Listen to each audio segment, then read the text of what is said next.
So the entire session I have divided in two parts. First, we'll talk about social entrepreneurship. What are the types of social entrepreneurship? And the second part is about how we can build resilience as a social entrepreneur, right? And you're most welcome to share your views either through unmuting yourself or through putting in your comments in the chat box, right? So we'll start from here. So when we talk about social entrepreneurship, I request the dear faculty members to please answer what do you understand by social entrepreneurship. In the meanwhile, I'll just present the screen. What do you understand by social entrepreneurship? Business for the social causes. Business for social causes. Very right, ma'am. Can we have some more definitions from dear faculty members? Pradeep sir has written applies the principles and guidance used by startup founders and entrepreneurs to a business that directly generates social change or impacts a social cause. Thank you so much, Pradeep sir. Can we have more answers on this? Hello, Yes, ma'am. sir. Social entrepreneurship means innovative idea for society betterment. Okay. Thank you so much, Krishan sir. I'll take it over from here. When we talk about social entrepreneurship is basically a process of developing innovative solutions to solve the prevailing social, cultural, and environmental problems. So it could be a low key affair or a large scale drive that involves the masses. What matters is that the activity or initiative that we take to solve a problem and bring about a positive change in someone's life, that is social entrepreneurship. Sir and ma'am, can you give any examples of social entrepreneurship? As you all know, social entrepreneurship is something which is related to development of communities, community development. And we'll touch a little bit about SDG also going further on this, Sustainable Development Goals. Any examples from social entrepreneurship can you share?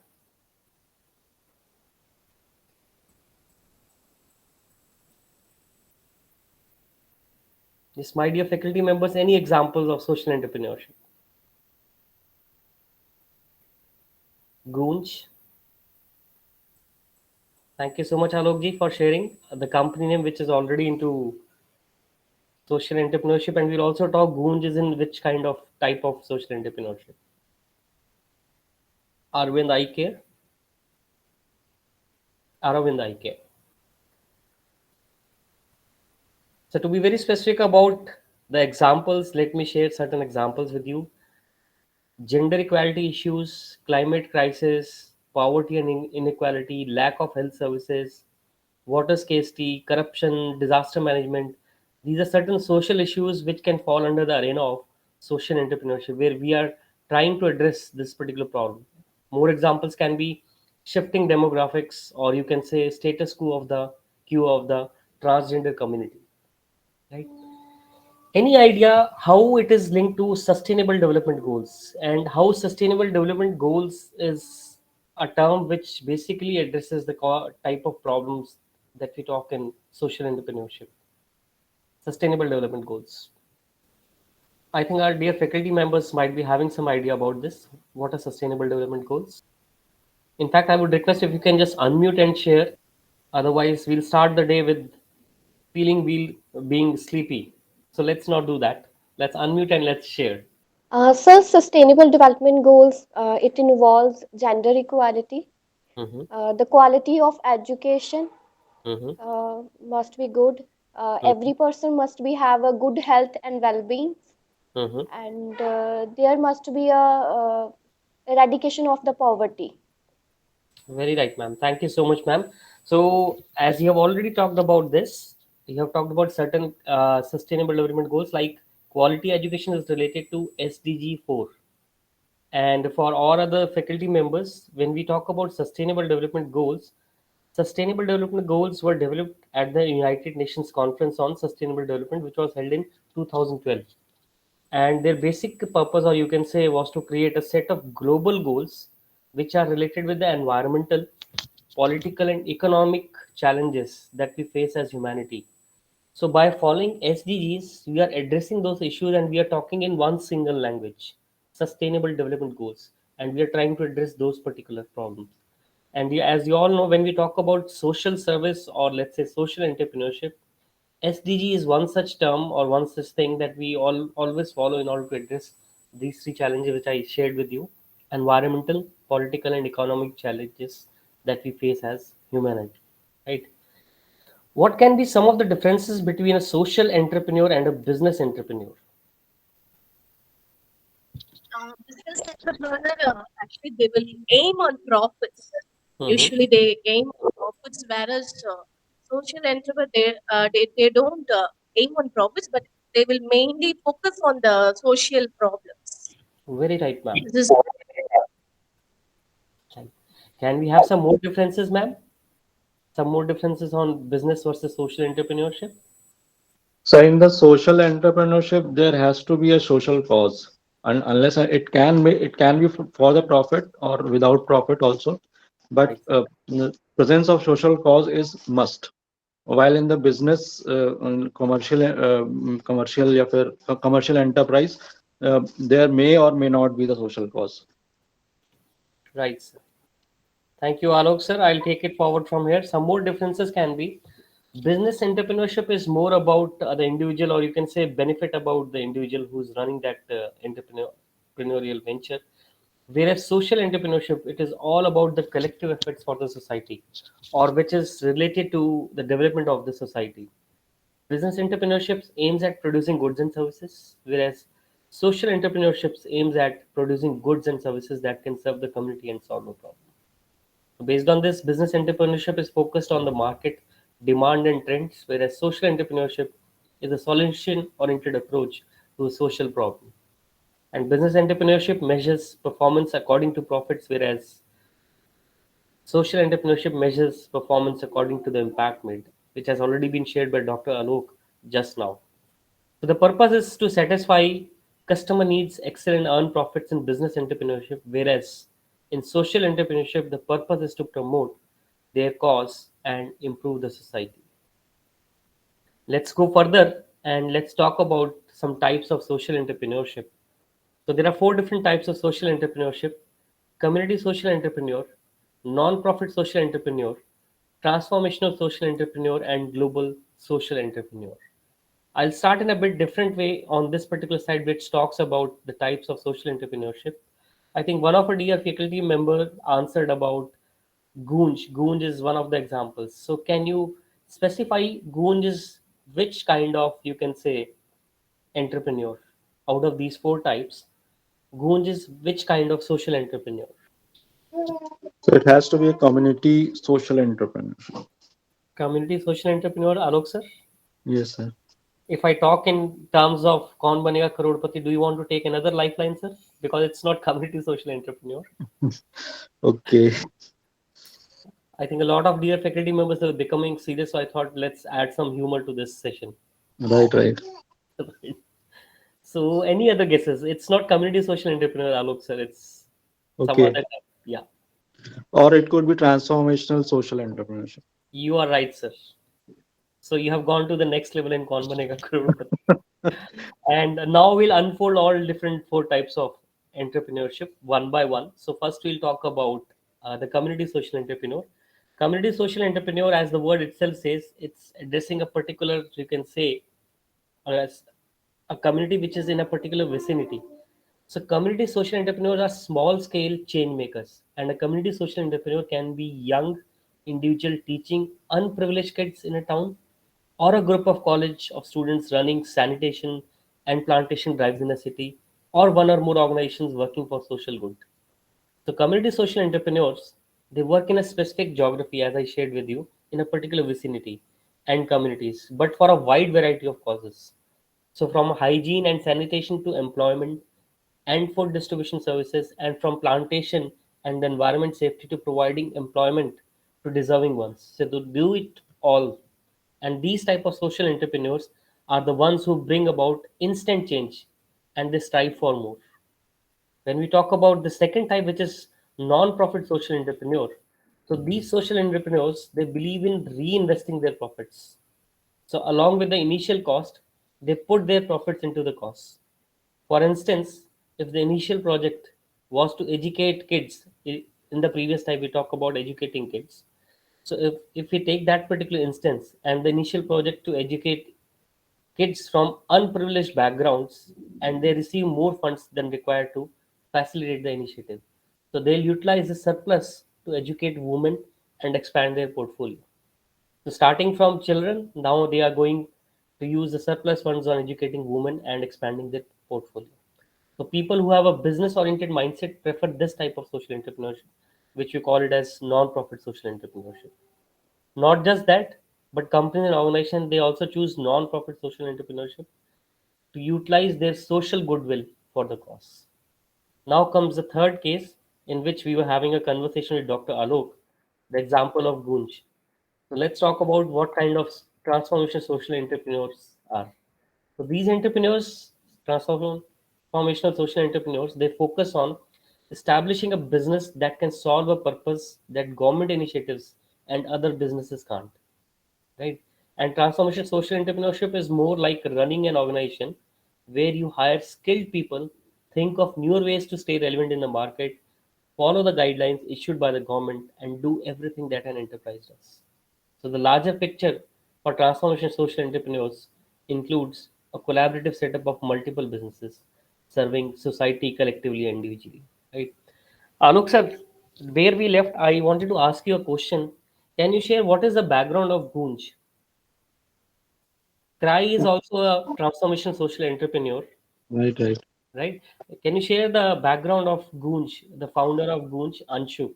Right, sir. I don't. I only became aware only when I was attending the session, so I do not have much idea. But what I learned was that Anshu sir, what he did, whatever the surplus was present in the useless surplus was present in the urban areas, he collected it from there, and it was used for addressing the issues of those people who were in the rural region.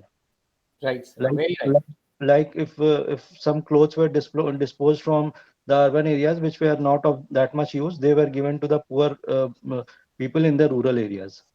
Very right. And Clothes, utensils, etc. very right. And to add more, Anshu ji is having a background of media. So he's a media professional who wanted to provide proper clothing to the unprivileged class, underprivileged class, I'm sorry. Right, sir. So as you have already shared, he started collecting old clothes to upcycle them and distributed them among the poor people. Okay. So this is the background of the founder of Gunj, Anshu Gupta ji. Right? And let's go to the last type, which is the global social entrepreneur. So global social entrepreneurs that think on a larger scale and focus on changes required at global level. So they put social responsibility above their profits, and they usually collaborate with organizations working on similar causes in specific regions and countries.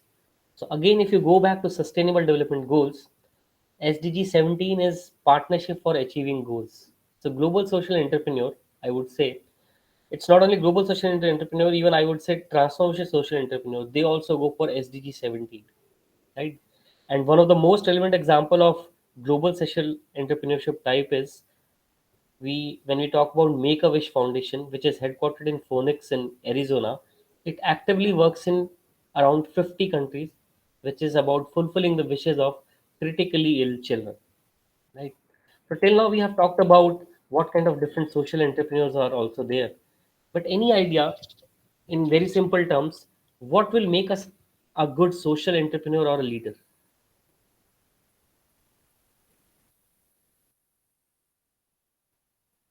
If we want to become a social entrepreneur or a leader, what will make us a good social entrepreneur or a leader? You have to be a good observer. We have to be a very good observer.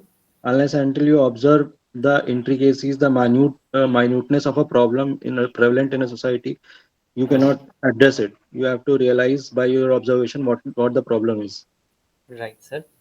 So I have a habit of playing with acronyms, Alok sir, and my dear faculty members.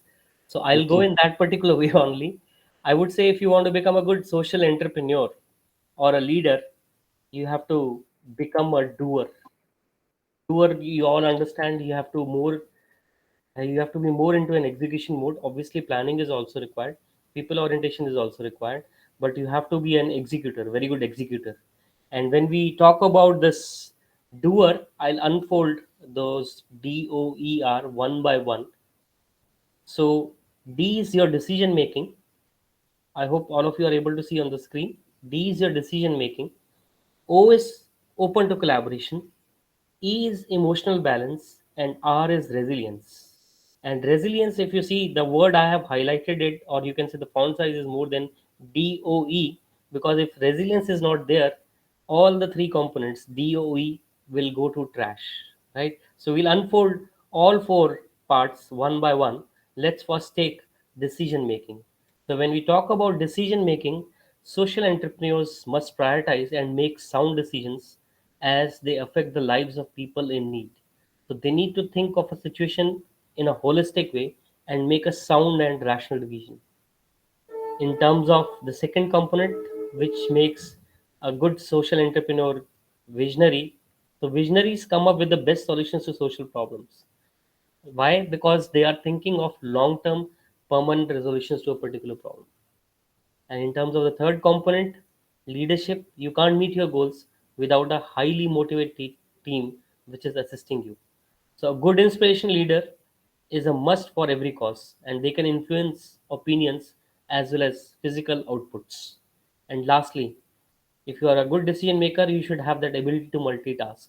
The entrepreneurship and multitask, they go hand in hand, and only an exceptional manager can judge meetings, or you can say pitches, on-site activities, sourcing, production, and whatnot.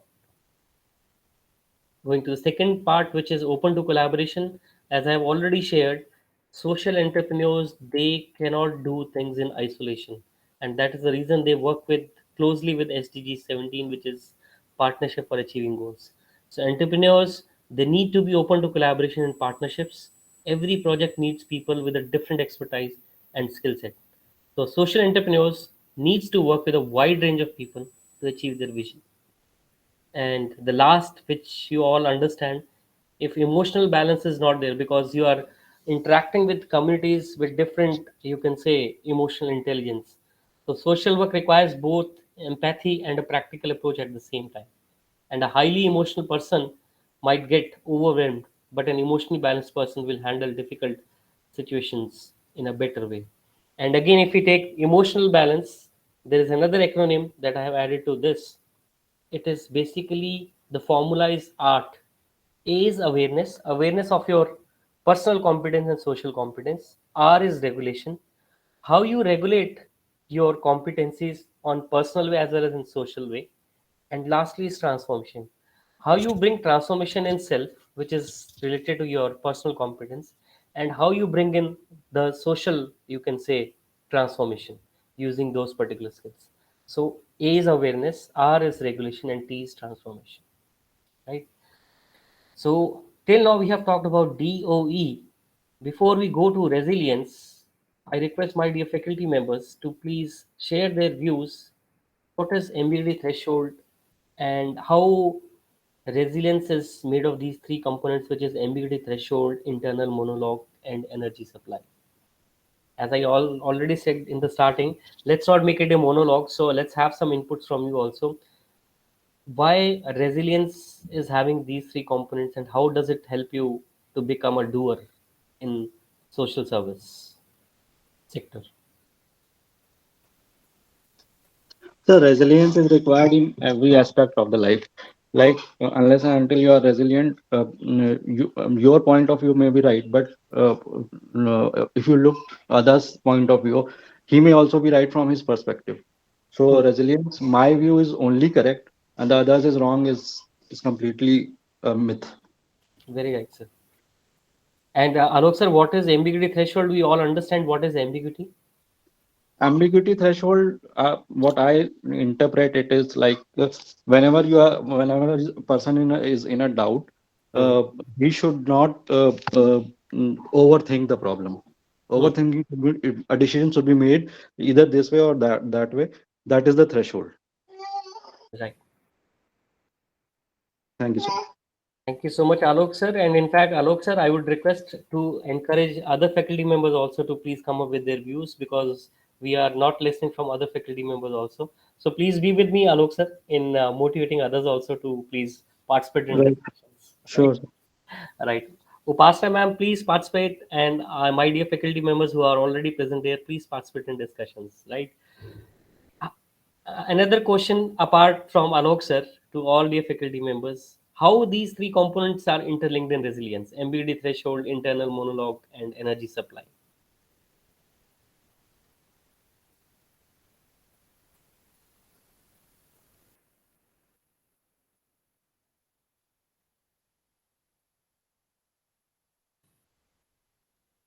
Nobody wants to answer, or do you want to take some time?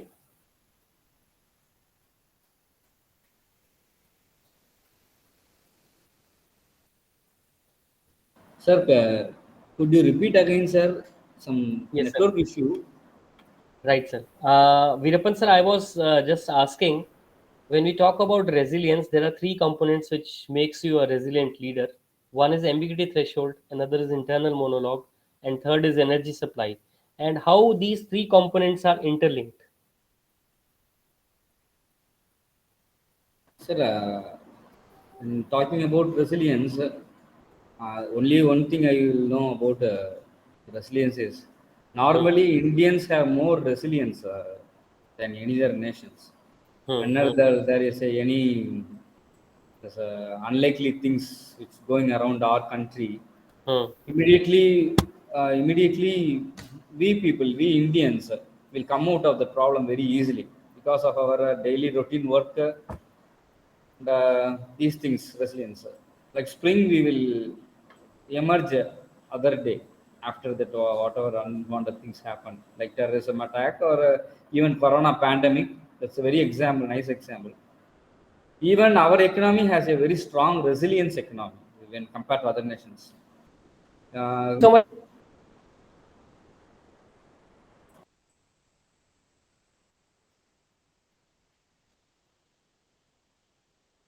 Right. Thank you, Veerapan sir. And to add more to what is resilience, you all know resilience is basically an art of bouncing back in shape. Right? So art of bouncing back in shape. And when we are unfolding resilience, talking about these three components, ambiguity threshold is when we are facing any uncertain situations. As Veerapan sir was also talking and Dr. Alok was also talking, when we face any uncertain situations, generally our reaction is, what if this is not going to work? What would be the end result? This is a reaction that I'm showing it to you. What if this is not going to work? What will happen to me next?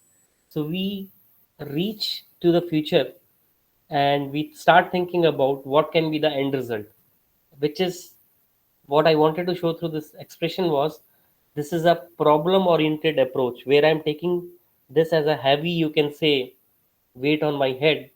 What is going to happen if this is not going to work?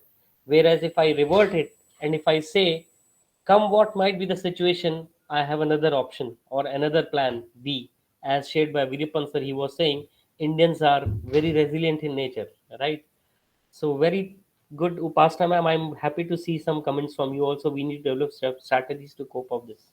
So when we are talking about increasing the ambiguity threshold, we have to think what might be the situation. I have plan B for this particular thing. Instead of thinking what might happen if I am not able to do this particular thing. So this will basically help us in increasing our threshold to face that uncertain situation. And the way I'm talking to you, it is looking, it's very easy to increase your ambiguity threshold, but for that, first we have to increase, you can say, first we have to improve our internal monologue, positive self-talk. The more we are having a positive self-talk, we'll be able to variate our energy supply, the third component. We'll be able to variate our energy supply in different situations. All my dear senior faculty members, they all understand we don't need high energy level in all the situations. So for every different situations, we need different kind of energy level. So if we are having that positive self-talk, internal monologue, we'll be able to variate that energy supply in situations, and this is how we'll be able to increase our threshold for facing that uncertain situation, ambiguity threshold. This is how we can build resilience. And if I go further, every person is having a you can say, different recipe for increasing their particular resilience. This I've already shared, its ability to bounce back in shape. And when I talk about recipe for resilience, I would say for me, if I have to work on improving my resilience, which I always work on three different things. First is the mindfulness. I hope all dear faculty member understand mindfulness is mental state of being in present. 250 gram of relaxation, that I have written in a wrong way. It's not 250 gram, it should be more. And the last is totally wrong. I have written a pinch of enjoyment. So I would say it's not pinch of enjoyment, a bunch of enjoyment. Because till the end of our life, we all understand our work is not going to stop. All days we are occupied with one or the other things in life.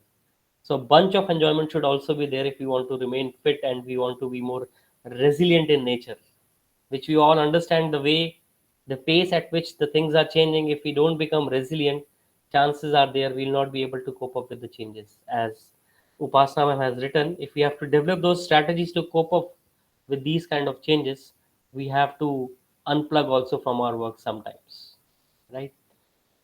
So going further, few more things I'll talk about, and then we'll do a assessment of our own resilience inventory, right?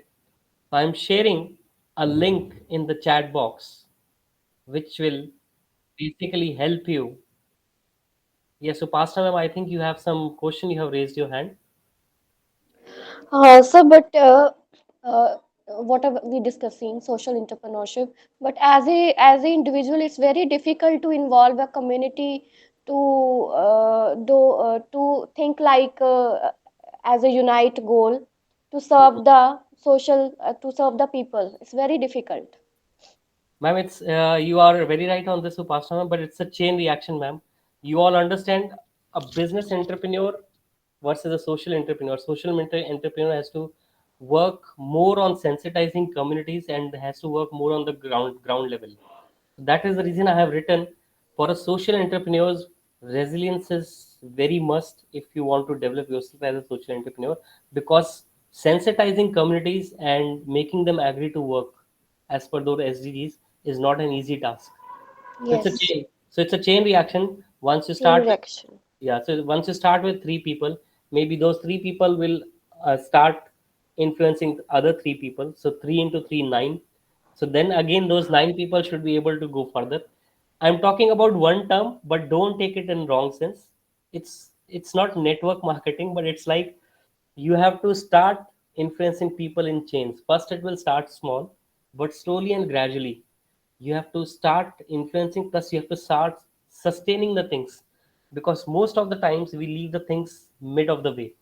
And Yes, towards the end of this particular program, we'll talk about that also. Yes, I think some other faculty member also wants to express something on this. very right, sir. Thank you. Thank you, Pastor. Any other viewpoints? I think there was some another voice also from our one of our senior faculty members. No one wants to say anything now. I have shared one link, and this link is having a Word document which is talking about assessing our mental resilience inventory. And this Word document, if you can just download, would be great. I'll be tell you how you have to do the self-assessment part.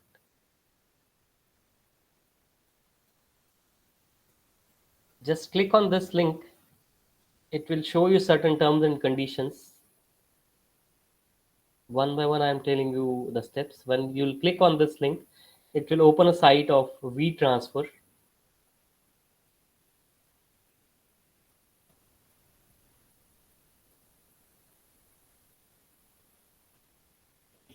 where you have to accept the terms and conditions, what is written there.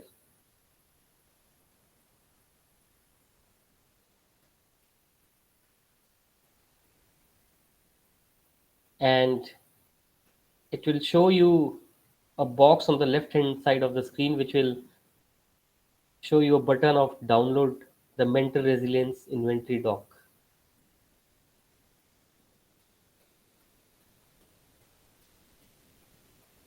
So if you have just downloaded that document, can you please write it in the chat box so that I'll come to know most of our dear faculty members they have downloaded it or not.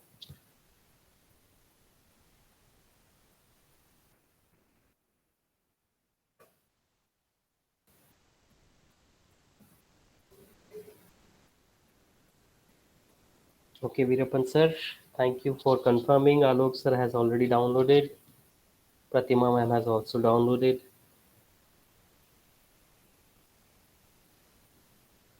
Okay, so I'm assuming a lot of you have downloaded. You might be downloading right now, right? So a lot of yes on downloads. So should I go ahead with the next set of instructions? Okay, as all my dear faculty members, you know, these are 20 different statements and it's written on the top of this document also that this is not a test and this survey is for your personal information only. I'm not requesting you to send these documents back to me, but this is for your own reference. You have to answer each of the following questions in a very honest way. And the moment you will take much time, you will not be very honest in answering these particular, you can say, statements. 20 different statements are there. For every statement, you have to write in the left hand side box whether it is 5, 4, 3, 2, 1. 5 is for strongly agree, 4 is agree, 3 is somewhat agree, and 2 is disagree, and 1 is strongly disagree. So 20 statements, please complete it. If you can just complete it in 10-15 minutes would be great. Then we'll go further. Okay, we are moving ahead on this now. Whether it's 5, 4, 3, 2, and whatever you have written in the left hand side box against those statements, I request all dear faculty members to do a total of that. Do a total of that. And if the instructions are not clear, you are most welcome to ask me what instructions I have given to you right now. You have to do a total of whatever you have written for those 20 different statements, whether it is 3, 1, 5, 4, or 20 different statements. Do a grand total of that. Grand total of what numbers you have written for those 20 statements. First is that. And once you are done with this, let me know. Then we'll go to the subtotals part. Upasana ma'am has written 99. And I hope, Upasana ma'am, you are very fair giving the marks to you on that. Or you can say the Likert scale ke upar when you were giving those numbers, whether you strongly agree or not. Alok sir is 89. Pradeep sir is 88. 91 Natasha ma'am. So a lot of you have scored more than 80%. Till now, it's more than 80% for all dear faculty. So let me share it with you. If you have scored above 80%, that basically trademarks you as a highly resilient leader. And if you have scored somewhere in between 60 to 80%, that means you have advocate resilience, right? Whereas if it is below 60%, that means you have some resilience, right? I'm not going below that particular part because I'm very sure most of you would be either in 81 to 100 or in 60 to 80 because all of you have a very good experience also. You have seen your personal as well as professional life also, and as shared by Veerapan sir, like we Indians are very resilient in nature because we have seen many odds and events in our particular life, right? So let's go to the interesting part now. Grand total we have done. Now let's do a subtotal. I am repeating, let's do a subtotal. And how we have to do subtotal is take the total of first seven statements. First seven statements. 1 to 7. You have to do a subtotal of first part from statement number 1 to statement number 7. Good to see again Upasana ma'am 34, Pradeep sir 32, Alok sir 30. So again I am assuming most of you are following in 80% above because if you see, if for those seven statements you would have written 5, maximum it would have been 35. So out of 35, most of you have scored above 30, 30 and above. So if it again it would have been 28 minimum, which is 80%. 28 out of 35 is 80%. So you all have already scored more than 28 out of 35. That means the first part is your ambiguity threshold. So your ambiguity threshold, you have good ambiguity threshold. People who have written 88, I'm sorry, 34, 32, 30. The next set of statements from statement number 8 to 13, which is Six statements. Do a subtotal of that also. Pradeep sir, 30. Statement number 8 to 13. Very good, Alok sir, 25.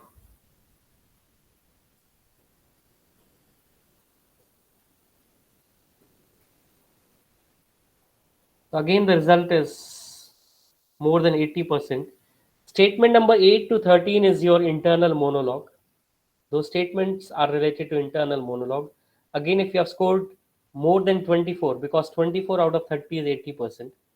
So that means your internal monologue, self talk is very positive. And going to the last part, you can well imagine statement number 14 to 20, which is again seven statements, is your energy supply.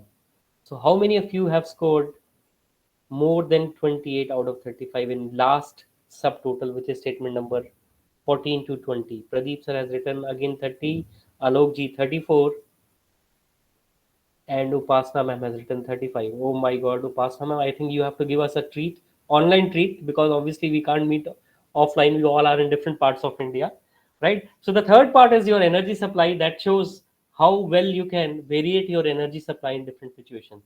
And I hope all dear faculty members understand these 20 statements are just a capsule test, because based on these 20 statements, we can't reach to a conclusion that we are resilient or not. But just to give you a flavor, that was the reason I designed those 20 statements.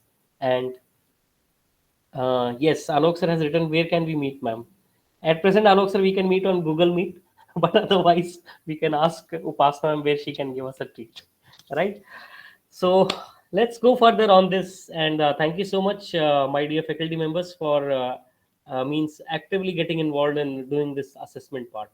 So let's go further on this and let's talk about some other things apart from building this resilience, or when we take it further from resilience, if we have to become more resilient in nature, somehow from a fixed mindset, we have to move towards a growth mindset. And how we can move towards a growth mindset, I'll take you through one process of means one process in which we go through a change in a particular process or system. So my dear faculty members who are present here, I'm asking you one question again. What is this slide depicting about fixed mindset and growth mindset, and how growth mindset helps us in becoming more resilient in nature? Last two or three slides and then we'll be completing it, but we'll spend some more time on last two slides.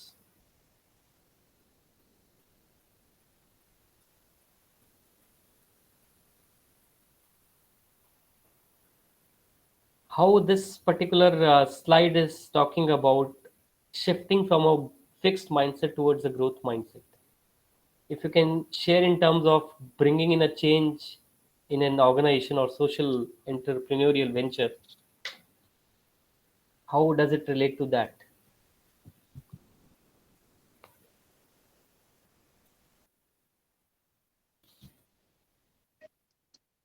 Like, sir, whenever there is confusion, whenever we are in doubt, then Mhm. in that case, we may choose to either be resistant to it, or and deny the situation, or Right. even if we are even our state is so much worse that we can cry also. But on the other Mhm. side, uh, we can take up the situation in a positive way, and we Mhm. can bring about the change, and we can clear the confusion, and by exploration, by exploring more, we can Right. create the change, and we can be committed, and we can be the confusion can be turned into a joyful activity. Very right. Thank you so much, Alok sir, for giving such a nice explanation. And Thank you. let's go to Pasna ma'am also, the person who is going to give us a treat. And let's start from there. I think she shared few of the things in previous discussions also. So, Pasna ma'am, do you have any viewpoint on this? Like the way Alok sir has given his own perspective, what do you understand by this? Then I'll also be sharing my perspective on this.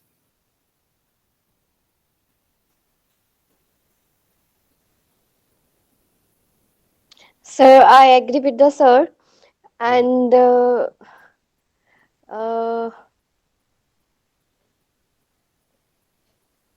I'll give you a hint, I ma'am. think it's good to be joy of confusion. Mm-hmm. rather than cry in confusion. Right. Okay, whenever a person think about he stuck in such a situation, and Right. for the some time he need to relax and think and discuss and enjoy that confusion and come out of that. Right. Thank you so much. And Upasana ma'am, Alok sir, and my dear faculty members present here, this stay in confusion, cry in confusion, joy of confusion, and cry of joy. These are certain spices that I've added to this slide. Otherwise, all of you know about this slide, which talks about denial, resistance, exploration, Right, commitment. These are the right, stages in change. When we go in a transition, these are stages when we go through a change. First, we start with denial, then we go to resistance, then we go to exploration, then we go to commitment. I'll unfold these four things one by one, and how I have added confusion to that. That also I'll share it with you. Right. So these are certain spices to make it more interesting in nature. Otherwise, there was no use of adding confusion. But I'll relate it to that what I'm saying. Why I have added those things. Right. So consider Upasana ma'am, you shared about one of the things in our previous discussions. You said it's very easy to talk about sensitizing the community, but when it comes on the ground, things are totally different. It's very tough. And as I shared with you, we have to go with a chain reaction. Initially, we have to be very patient. Going further, we have to sustain things in the longer run. So we have to pick up those people in the starting who are able to sustain themselves in that adverse situations also. So based on that, I'm giving you one example. Consider you are bringing in some social change in a community, in a particular vicinity, or you have started an enterprise, social enterprise, which is going to address one such problems, which in that particular area nobody has tried to address, right? So my question to Upasana ma'am, you is, do you think this change or the way we are going to start things will be very easy? People will say yes. We are with you, Upasana ma'am, for this particular change. Will they say yes? Mhm. No, it's very difficult to get answer of yes. Right, Initially, they will show interest, but later on they set back. right. And yes, it's the person who's starting this chain. It's that person decision to uh, always what we can say that Stick to the uh, objectives. stick to the objectives, Yeah, and but we can't commit the same gesture from the other persons. right. So let it for be a that for that we need to teach the community, to the person to whom we meet on daily basis, or whatever the aura we have, that we inculcate that zeal in that persons also, so that in long run the people also follow same.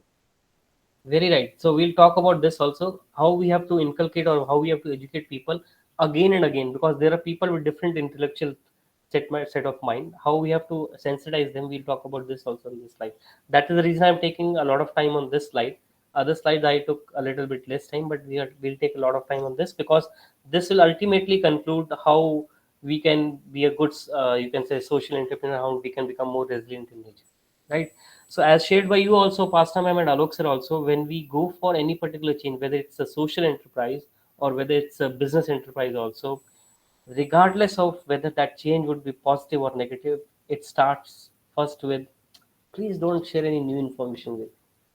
I am very happy with the way things are going in my community or in my enterprise, right? So don't try to change those things. I'm happy there because I am in a comfort zone.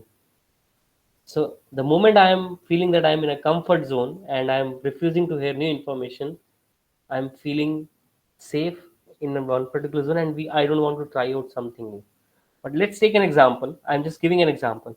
Let's suppose that Alok sir and you both are co-founders of a social enterprise, and you have started this, right? And I am a negative leader. I'm giving both the scenarios, right? You both are so confident, and our dear faculty members who are present here from different parts of India. Let's take a hypothetical situation. All of you have worked. All of you have worked. Upasana, thank you so much. You have shared people have monetary benefit mindset. Thank you so much. Right. So I'll get back to this. So you both are so good that all your faculty members present here, they understand if they are bringing in some change and sensitizing the community. I'm sure this is going to work in longer run. So out of, let's say if sir has shared 103, I am taking it a round figure. If we are 100 faculty members here, 70% of the people, I would say, would go till the second stage resistance, and they'll stop there itself, whereas 30% will go from second stage to third stage also. But before going to third stage, let's talk about the second stage. When we go to second stage, which is resistance, a negative leader like Hitesh will say, do you remember, apart from Alok and Upasana ji, somebody else also tried to bring in this social change in this vicinity long time back, or let's say 3 years or 5 years back. So in resistance, to an extent, we are open to try out something, but that is, you can say, very less in percentage. But inside, we are trying out to escape that particular situation. So we either blame a person or a situation which didn't work earlier. So how can Dr. Alok and Dr. Upasana can bring in that social change? So we either blame a person or a situation, and we are in a fear zone when we are in resistance. So we find out excuses, we blame others, we doubt our own ability. Sometimes we become more stubborn in nature because we are in a fear zone, right? The moment people will get stuck to this particular stage, resistance and denial, I hope all of you, dear faculty members present here, you can understand, if you're getting stuck to this particular stage, that means somehow, somehow you are making your mindset fixed in nature because you are glorifying the past. You are talking about the past only and you are saying things are good here. Please don't try to change something, or please don't try to bring in some new things in the place, right? But apart from those 100 people, if 70% were left till the second stage, the reason was the influence of a negative leader, because generally people have this, you can say, nature of convincing others that there would be no changes in the community, even though how good Dr. Alok and Dr. Upasana are, right? So a negative leader like Hitesh would be able to influence others, and they'll make sure that 70% of the people will get stuck to the first two stages. And you all understand, a negative influencer acts very well, right? But those 30% of the people who'll go to the third stage, as you already know, the meaning of word exploration is discovery, or you can say experimentation. And when experimentation or discovery is there, even though if it is 20% or 30% new changes that you are bringing in your social enterprise, you all understand 20-30% is also not a very small number, right? So chances are there, the success rate can be 20% or let's say 15%, but the failure rate can be more, 80%, 85%. And again, the same thing you all understand, if failure rate is more than 80%, you can well imagine, out of those 30 people, again 25 will go back to resistance, right? Now here comes the role of grind confusion. People who went to till the third stage exploration were those kind of people who also wanted to try out something new. So from subconscious mind, they are not happy because they have come back to the resistance stage from a hanger stage, whereas the conscious mind, which you call it as an editor, conscious mind is editor, subconscious mind is writer, right? So the conscious mind will say, Hitesh, you are right. Let's see Dr. Alok and Dr. Pasa what kind of changes they'll bring in the community. All right. And inside they are feeling, had it been a case where we get a second chance, we'll again go with Dr. Alok and Dr. Upasana. We'll try out and we'll bring in that particular change. So that is the reason I have written cry in confusion. People who leave the third stage and come to the second stage, they cry in confusion because inside they are feeling that we would have stuck to this particular position for long, so that we would have been able to go to the last stage. But they were not able to persist and they went back to the resistance part. And the moment those 5% people, they are able to they are able to sustain in spite of any particular obstacles, then this particular task of bringing in change will no longer remain a task for them. This will become a game or a challenge. And I hope all of you can relate it to your personal or professional life, both the things. When it becomes a challenge or a game, out of confusion, you will not go back, but out of confusion, You'll have that joy that come might what be the situation, I'll bring in that particular change, because you have challenged yourself that I'll bring in that change, even though if 3% of the people are there on the top with me, right? So out of those particular chaos, indecisiveness in exploration, and even where your energy level is higher very less time, whereas it is the energy level is lower most of the time because you're getting more failure. In spite of those chaos, indecisiveness, and variation in energy level also, they are able to reach the last stage. And when they reach the last stage, they become much more balanced. They are able to work with team cooperation. And the last, on the top it is written cry of joy. Why? Because you all understand, when 3% of the people they were able to bring in that change, and 97% of the people they became the followers. In Hindi, I'll say one word: cry of joy is khushi ke aansu. So that will be there because they were those kind of people who were able to sustain that particular thing in longer run. And you all understand, if you are able to sustain and if you are able to oscillate in between exploration, which is your learning zone, and commitment, which is your growth zone, if we are continuously oscillating in these two zones, whether it's a social enterprise or a business enterprise, we'll be having a more, you can say, progressive or growth oriented mindset. So this is how we have to build resilience also. And Upasana, ma'am, as you said, when we are going for these changes from resistance to exploration also, education and educating and communicating people about what kind of changes we are bringing with this particular initiative, as I said, because there are different people with different intellects. So some people might understand those things once you repeat it twice or thrice. For other set of people who are not having good intellect, you have to repeat those things 10 times also. So a leader has to become more, you can say, patient in nature.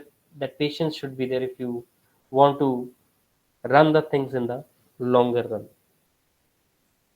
Going further, before I conclude on raft trip down a river, I always say, if we have to become more resilient in nature in running the social enterprise, we have to work on our ABC.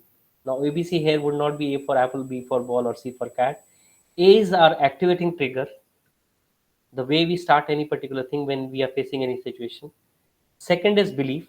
If our activating trigger is positive, our belief means thoughts, actions, perceptions would be positive. Whereas if I take the other case, if my activating triggers, if I'm facing any uncertain situation and I'm thinking, oh my god, what's going to happen to me next? If my activating trigger is this, that means I'm perceiving these situations as a setback, shock. So my belief, that means thoughts, actions would also go negative, due to which, in consequences, I lose my emotional balance. Whereas people like Dr. Alok, Dr. Upasna, they'll not lose their emotional balance and they'll be able to come up with positive results. So it's always, I always say, your ABC should be positive if you want good results. A is activating trigger, B is belief, and C is consequences. So I'll conclude with one story, and all of you understand how we go for a raft trip or what are the rules in a raft trip. Any of our faculty members who have gone for a raft trip? Although I have also not gone for a raft trip, but I know certain rules in raft trip. Any idea?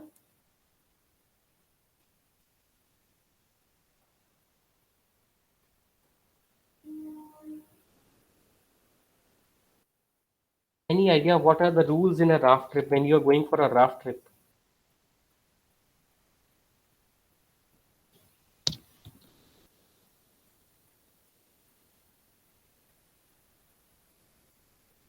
No, Alok sir. Okay. Okay. Let me share it with you. When we are going in on a raft trip, we can't leave the trip in between. So suppose if you are 7 or 8 people in that particular, okay, Pradeep sir has written, always wear a life jacket or personal flotation device. Thank you so much. I think Pradeep sir has gone for a raft trip. Okay, Pradeep sir, add to what I am saying. If you are not convinced on any part, you are most welcome to add to this. Otherwise, I'll conclude with this raft trip down a river. When we are talking about raft trip down a river, what it teaches us is we have to think of social entrepreneurship and resilience as similar to taking a trip down a river. So on a river, you understand, you encounter rapid turns, slow waters, and shallows, which comes in raft trip. So as in life, the changes you experience affect you differently along the way. And in traveling the river, it helps to have knowledge about it and past experience in dealing with it. So even if we are 8 people on that trip also, if I am one such person who is feeling scared, I have to trust my team. I have to hold their hands in a very tight way. I have to trust them, because there would be points where the water flow would be slow also. So they make sure that we'll rest there for few minutes. But the rule is we have to complete that trip. So your journey should be guided by a plan, a strategy that you consider likely to work well for you. Enjoy your journey. And perseverance and trust in your ability to work your way around rocks and other obstacles are important. So you can gain courage and insight by successfully navigating your way through white water. And trusted companions who accompany you on the journey can especially become helpful for dealing with rapid upstream currents and other difficult stretches of the river. So you can climb out to rest alongside the river, as I already said, but to get to the end of the journey, you need to get back in the raft and continue.